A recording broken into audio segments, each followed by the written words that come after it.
Hello, Long Branch Public School family. It's been a while since we last spoke, so I'm coming at you today with some information that you all have been waiting for. I've looked at the calendar. It's been 147 days since we left schools. And with this plan, we believe that in 32 days, we will be able to open safely for our staff and our students to return, but with a lot of modifications to make sure everybody's safe, especially during that first phase. So just buckle up. We've got a lot of information to share in a short period of time. And we also have some more information and upcoming sessions to give you specific details about your child's experience in school. So why don't we move ahead, and we'll start with the purpose behind this plan today is simply because we care. We care about our children. We care about our staff. I know one of the most difficult things to do in life is to try something that you've never done before. And although school is familiar to our students and certainly to our staff, it's going to be something they've never done before. So we expect that some of our children might be a little anxious. Some of our staff members might be a little stressed out about coming back. And we've built this plan with you in mind. We realize coming back to full capacity is not a reality for us right now, but getting in slowly and surely can keep everybody safe. So if you're feeling a little nervous, just know you're normal right now, and you'll feel better, hopefully, when we step foot into the school in September.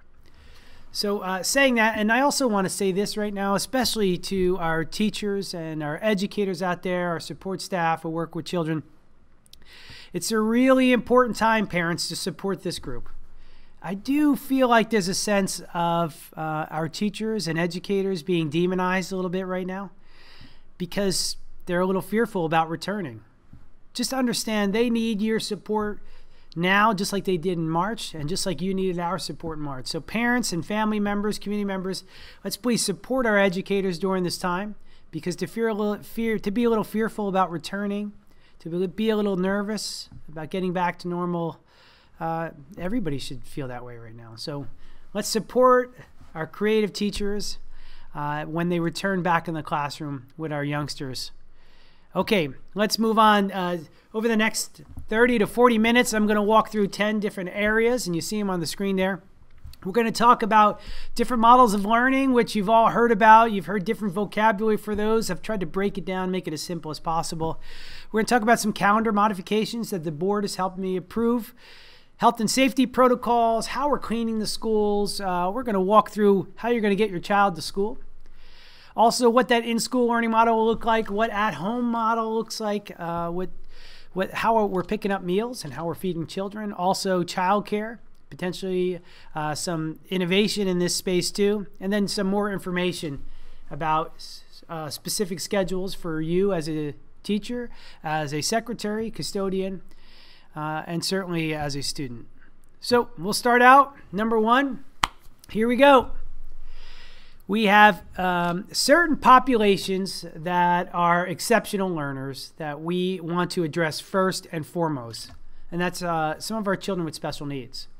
So for our children who are exceptional learners at the Audrey W. Clark School, which is the entire Audrey W. Clark School, they will be returning on a modified schedule, which is familiar. It's that half-day schedule that we've followed in the past, or early dismissal schedule. This is how our first phase is starting. In September, we have 19 days. We are starting with a modified schedule. And our students at Audrey Clark will be going 4 days a week. On Wednesday, they will have an at-home learning experience. Some people call that remote learning. We're saying at home, and you'll hear the word remote used interchangeably. So students, if you're at Audrey W. Clark School, you'll be attending Monday, Tuesday, Thursday, Friday, and Wednesday would be at home learning, and where you'd be connected to a live teacher. For our children, who are probably our most neediest children, and children we're very concerned about, are children that are in self-contained classrooms in our schools in 10 different sites. So those are children with autism, children who have been identified as moderately or mildly cognitively impaired, Also, children with a specific learning disability. So we have 39 of those classrooms in our district out of the 489 homerooms that we have. So those 39 classes would be coming back on the same schedule as LGW Clark, that modified early dismissal and 4 days a week. Okay? And that's, again, this is phase 1, modified schedule, 4 days a week. For everybody else, let's take a look. The first learning model that comes to attention is something that Governor Murphy introduced only 10 days ago. It was the option for parents to choose remote learning full-time. So for those parents who are interested, and let me tell you what our data looks like. We did that preliminary survey that went home. We had almost 50% of our families were identifying, and this was about 3 weeks ago, were identifying at that time that they'd like an at-home option. So this is only at home. That's model 1. If you want at home, only at home, not going back to school, then this is the option for you. Only at home learning. That's your first learning model that I'm introducing. There's only going to be 2. It's going to be at home or this blended model. I'm going to say blended model. Some have called it hybrid. Some parents have asked me, what does hybrid mean? It does mean a mixed model. It's mixed between partially at home and partially at school. And we're going to get into the details of what that looks like. So you can call it a blended learning model. You can call it a hybrid model. You can call it a mixed method model, whatever it is, but it means you're going to get partially in school, partially at home. Okay, so that is, probably sounds familiar too. So that's a blending learning, 2 models. 1 at home only, 1 blended, partially in school, partially at home. So the all remote, if you're looking for an all remote option, here are some details around that. And this is really important. If you're only going to be at home, you will receive at home learning 5 days a week. If you make this commitment, you have to commit to this for the entire first marking period, which is 45 days. That'll bring you right to middle of November. Why do you have to commit for a full marking period? Because we are building classes on a reduced capacity. And to be able to have you at home to get right back into school, it's going to take us some time. And unless a child chooses to go remote, who was here physically, the space might not be available. So if you're going with a remote option, just know you're committing to a 45-day period for the first marking period. We'll ask you again before the marking period ends if you want to continue on that path, because we don't know really where we're going to be in mid-November. Hopefully we're in a better place in terms of community data and community health. We have a parent survey that's going to go out this evening for you, and we would like that completed in the next 5 days, which means by the end of day, August 12th. We would like to know, we'd like you to fill out that survey. We'd like you to commit to either this blended model or that at-home model, okay? And this is for parents and guardians. So we'd like you to complete that by August 12th. If you are not really sure still, we've tried to give you enough time, but it's getting to that 11th hour. If you're still not sure, choose the hybrid model. And here's why I say that. If you're in a hybrid model, we can get you into a at-home full-time pretty quickly. If you're in a hybrid model, I can get you out of that pretty quickly. It's not going to take a marking period. It can be maybe a week, maybe 72 hours. So if you're not sure, choose the hybrid model. If you are certain, choose that, but know what you're committing to, and it's for an entire marking period.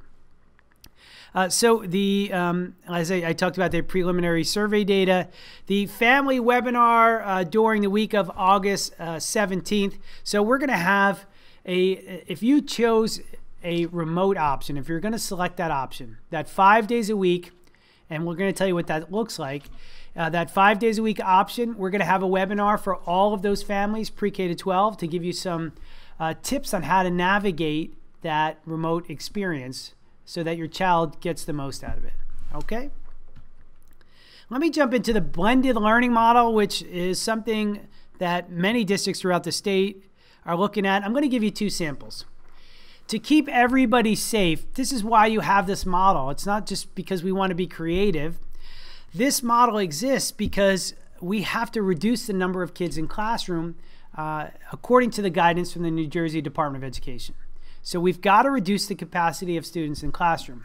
It's actually a strange formula of 113 square feet per child, and what that comes out to is roughly under 14 kids in some classes if we have a large class at the middle school. If you have other classrooms that are smaller, it's 12. And for our early childhood, it would be reduced down to probably about 8 children in a class for pre-K and 12 children in a kindergarten class. So with that, we have divided the student population in that class into 2 groups.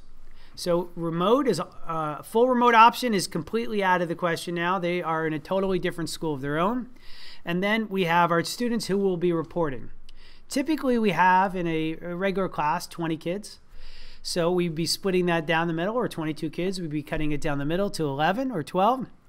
And if your last name is between, it begins with the letter A and goes all the way to, here's an example, all the way to K, you would be in our first group of students coming in. And here's an example here. You'll see student Jalen Brown, the last name is Brown, starts with a B. Therefore, Jalen will be scheduled to come into school on Monday and Tuesday. That's a modified schedule in school Monday and Tuesday. It's that early dismissal time that you picked your children up last year, or that if you're a teacher that you dismissed the children last year. On Wednesday, Thursday, and Friday, Jalen will be home. So Wednesday, everybody will be home working remotely. But on Wednesday, Thursday, Friday, Jalen's home. Now let's look at an example of Rebecca Sanchez. Her last name starts with an S. So she finds herself after that midpoint, and she would be home on Monday, Tuesday, Wednesday, remote. And she would attend in person on Thursday and Friday in a classroom with probably 10 of her peers. And I'll show you what that looks like a little bit.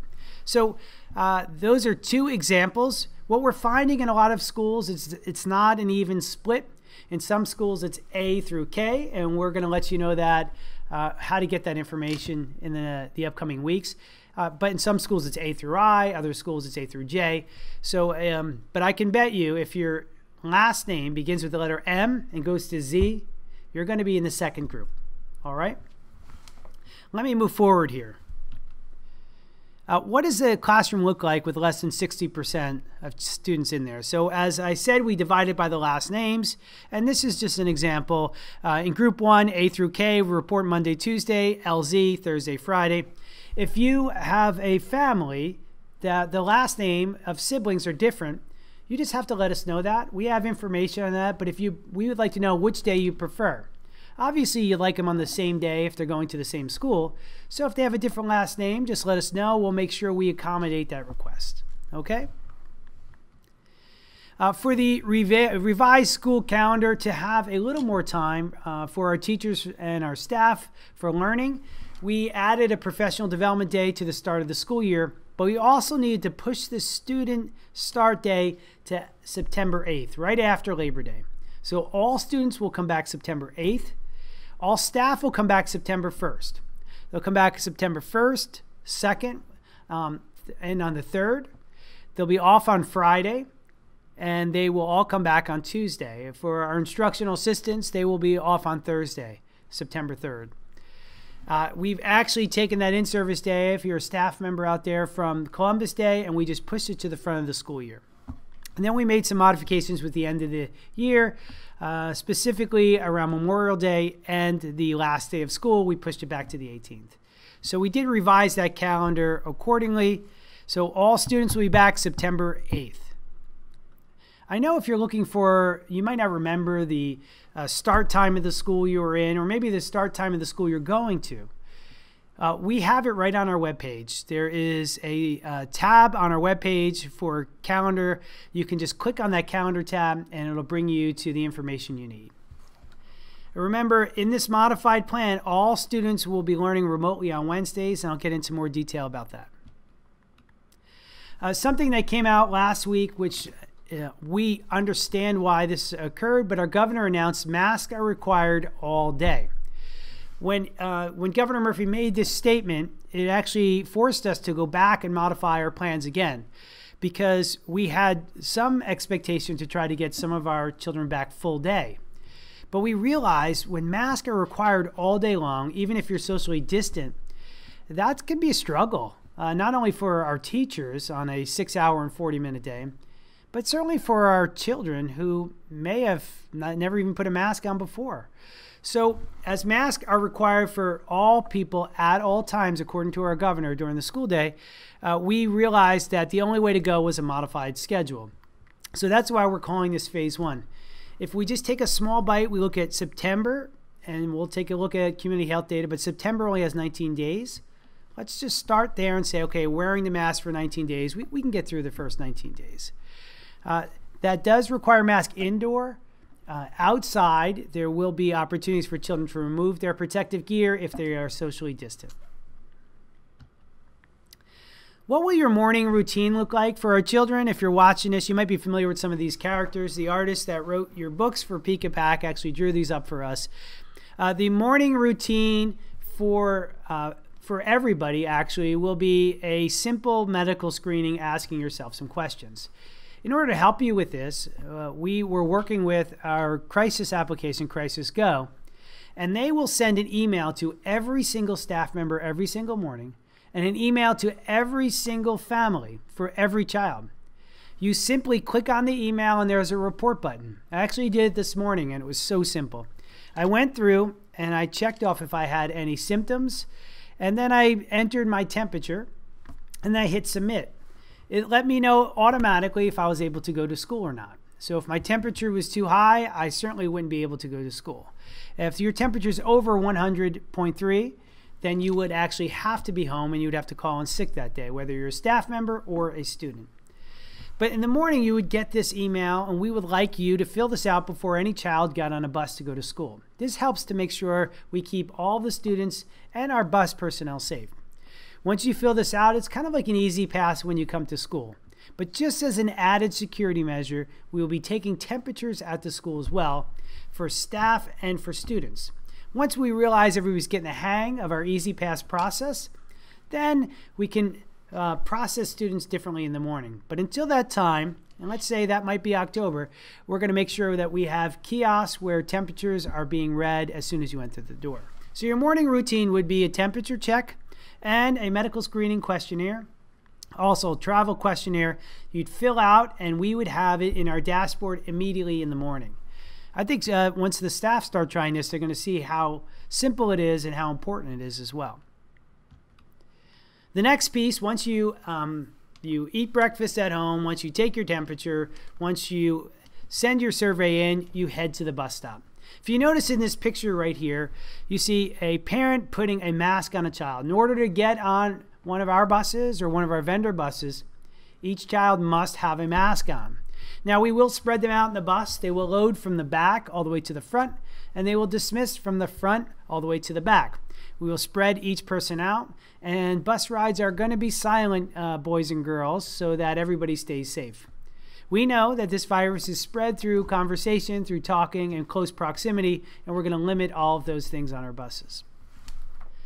Once our buses get to school, we will have procedure to keep children distant as they enter, and you will have quick temperature checks, as I mentioned before, whether it be through a handheld device or some of the kiosks that we purchased. Most of them take the temperature in 2 to 3 seconds, and then children can proceed.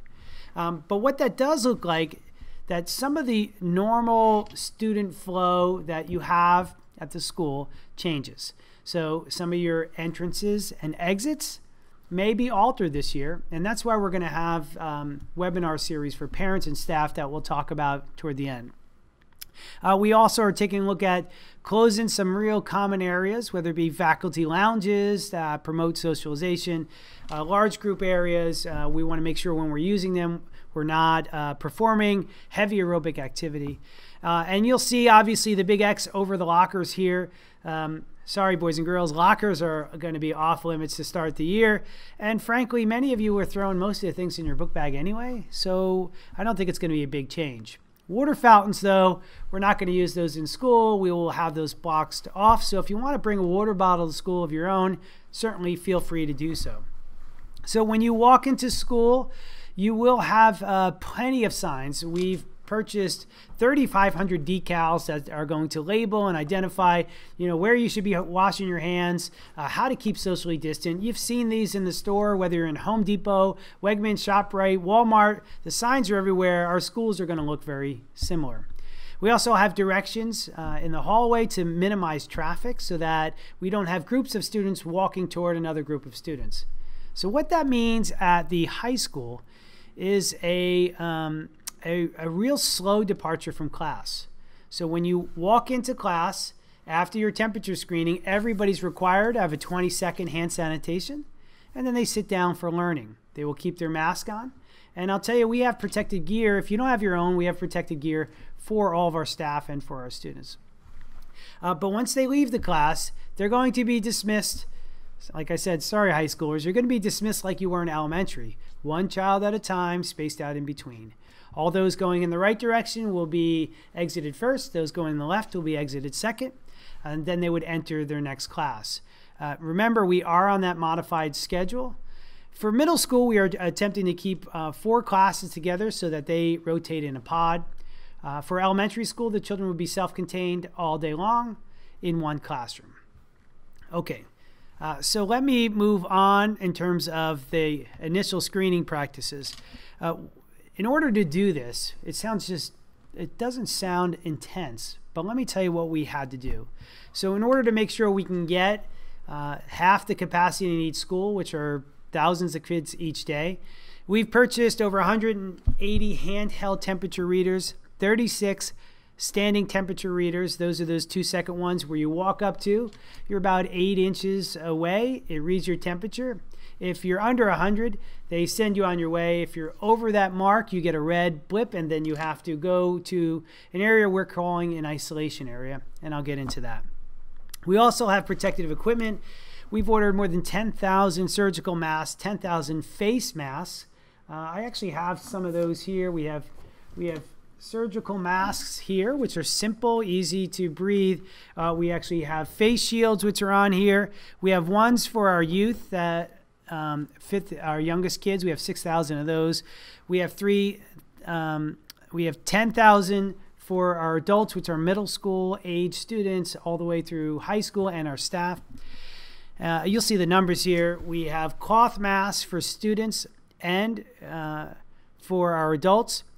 And for those who will be manning traffic areas with children who may be symptomatic, or for staff who may be symptomatic, like our nurses, and any security personnel or ancillary staff that we have to put in these areas, we're going to make sure they have great protective gear, whether it be a medical gown that you put on when you're entering the area of somebody symptomatic, or certainly a KN95 mask.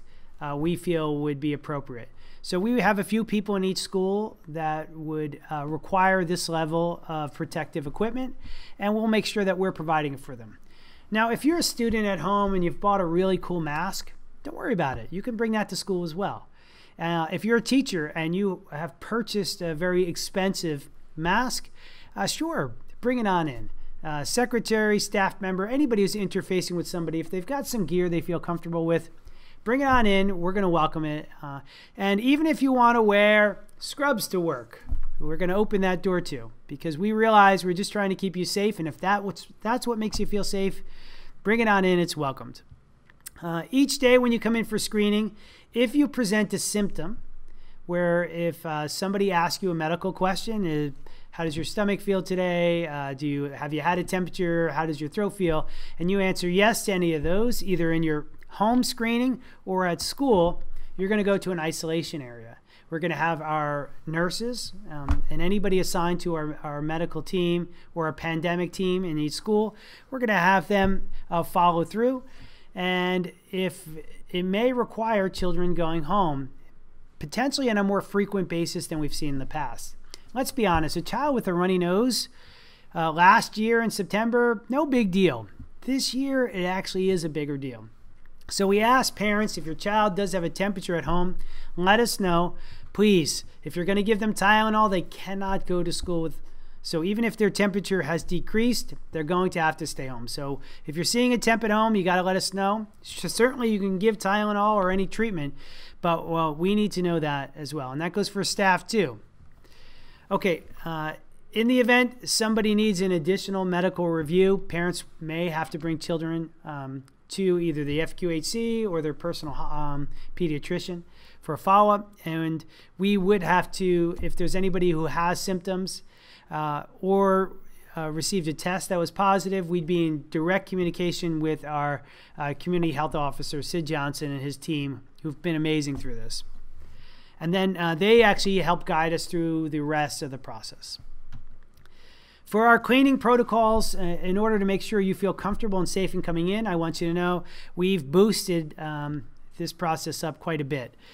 We've also purchased many things to make sure that children and our staff members are practicing good sanitation behaviors. So one of those things is just we've purchased more than 1,200 gallons of hand sanitizer. Why? Because that 20 seconds matters. So if you're coming into our facility after those temperature checks, you're going to see another little kiosk. Take a squirt, rub that in 20 seconds as you walk to your homeroom or to your class. We are working with EPA-approved cleaning solutions, which is, to me, really important because we don't want to just move the virus around. We want to kill it immediately. So we have a BioS disinfectant. There's a hydrogen peroxide base to that, which means it kills COVID immediately. We also have certain dwell time for all of these products, 10 minutes or more. And it's not when children are directly in front of us. It's actually when they leave rooms or leave for the day when this deep cleaning takes place. You see microfiber cloths. We have red spray bottles which put particular solutions in there so that our custodial staff can easily identify what solutions they're using to clean high-touch areas. We also have 39 electrostatic sprayers. We had a few from the past that work really well. It's a spray machine that doesn't require wiping down for hard-to-touch areas, corners of desk, handrails, doorknobs, you name it. And we're going to have those at each facility. We're also going to have them available so they can clean buses if necessary. In terms of training, I think the most important thing is not just buying equipment. It's making sure everybody knows exactly what the chemicals are that they're using and also knows the impact upon the surface, as well as the impact of anybody who's nearby who may not be protected. So we are working with a consultant to provide something called the Cleaning Science Academy.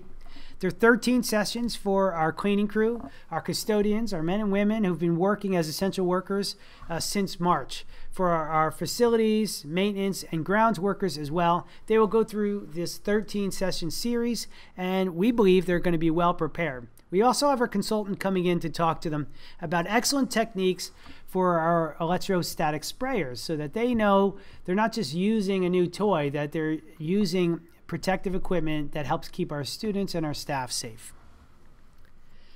Okay, meals. This might be a question. We are working out the details. We've been providing meals since March, and we switched to 7 days a week quite some time ago, and it's been going really well. We've had 6 drive-up locations. We're delivering more than 41 meals to alternate sites as well with our ancillary personnel. And we struggled with meals, to be honest with you, because when our governor came out last week and said mask at all times, we realized, well, you really can't eat inside then. And we see it happening with restaurants. So what we are working on is a way to distribute meals so you can get them in your home if you are a parent, so that these meals would take place at home.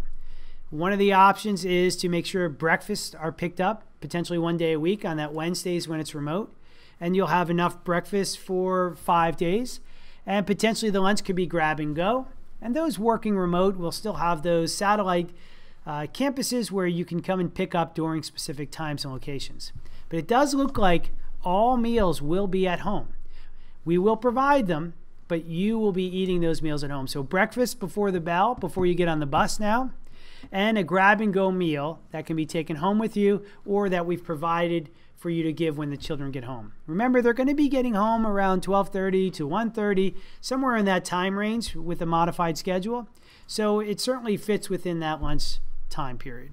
Okay, field trips and extracurricular activities. As you can imagine, field trips are not going to happen until we have some information that allows us to take our kids out on an educational journey. So we're going to use virtual field trips in our schools for the fall. Sorry, I know we do that pumpkin picking down low and some of the apple picking in our early childhood centers, but we're going to put that on pause this year, and you can understand why. Extracurricular activities for academic, we're going to make sure that we provide those remotely. So if it's the 21st Century program or some Title I tutoring, those are all going to be remote-based, so we're going to make sure that you have correct devices at home and internet access.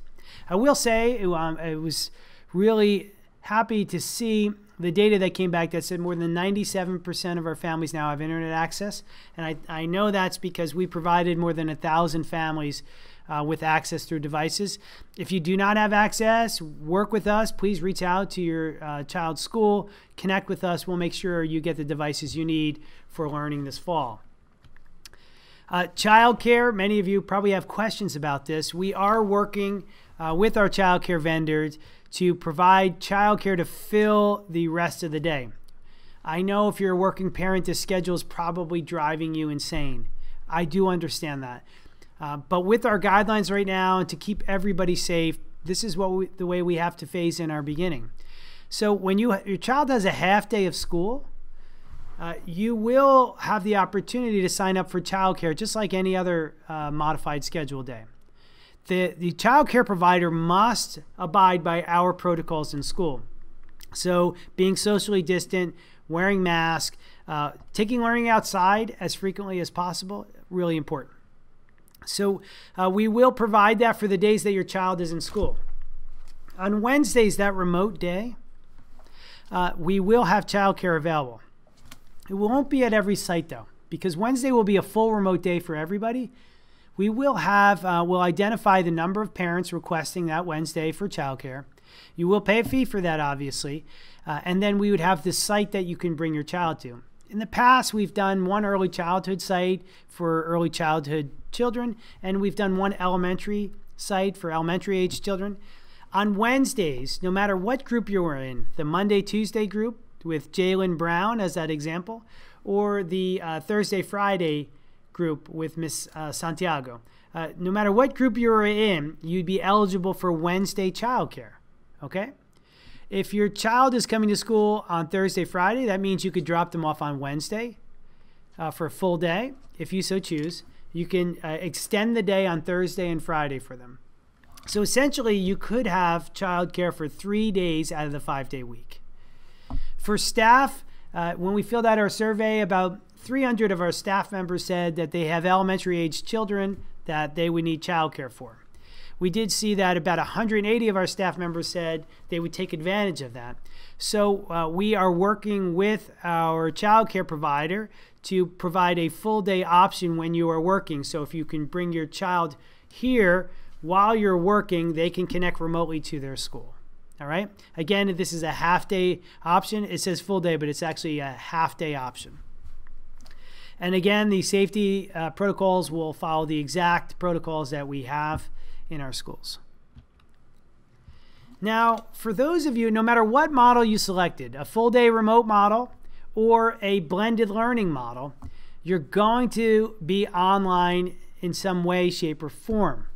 So what does that mean? So to the parents who reached out with concerns about their child's learning, right? For the parents who sent an email and called and said, you know, I don't know if my child learned what they need to learn last year. And for some of you who were very candid and honest and said, listen, they may have learned, but I don't think it was the greatest learning experience that was provided. We've got an answer for you. It does mean live teachers every single day of the week. That's right, 5 days a week, unless there's a holiday in that week. You're going to get a live teacher every single day. Chances are you're going to get multiple live teachers, whether it be in a whole group or a small group. So your children will be connected to their teacher. They're going to have access to them on the remote days. So even if you're home, you're going to get a teacher live on that computer. It will not be the teacher in the classroom. So for teachers who are hearing this right now, you are only going to teach, if you're in school teacher, you're going to teach the 11 or 12 kids in front of you. You're not going to have a synchronous webcam that's hooking you up to children at home.